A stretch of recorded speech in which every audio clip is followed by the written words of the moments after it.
He had actually started in renal failure. He had something that they called rhabdomyolysis and was in ICU for a couple weeks.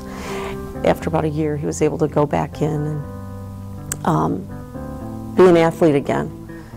And upon his graduation, you know, he said that he owed his life to me, and that's special.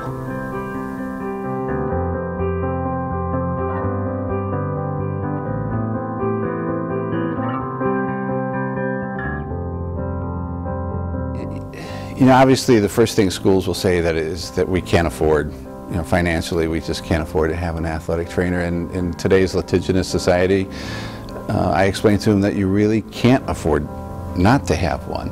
You have one athletic trainer that's trying to do everything, things might get missed, and that's a scary thing.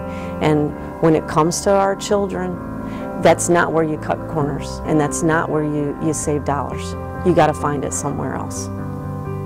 Working with a smaller budget though, you know, I feel like a lot of times I still do things that I did 15 years ago.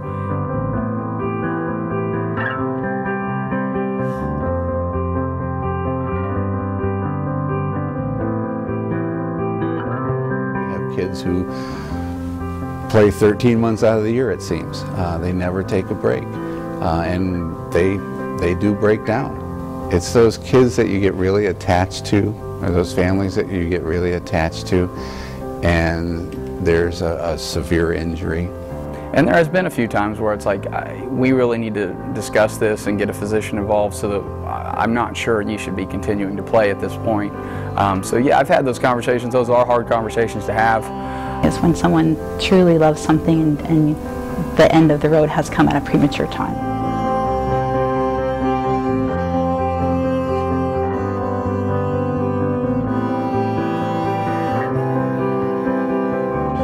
Never know what's going to come through your door. It could be something as serious as an enlarged spleen ready to blow, or it could be something as minor as just muscle soreness.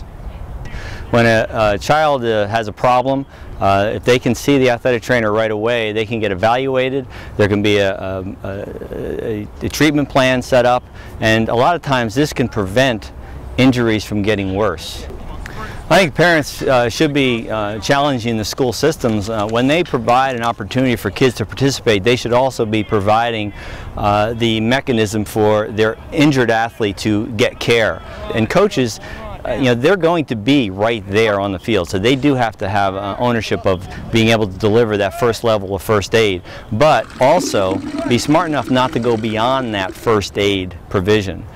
So to have someone on site to be able to, that is educated to provide that care, that's even more critical, and the parents should be looking at that.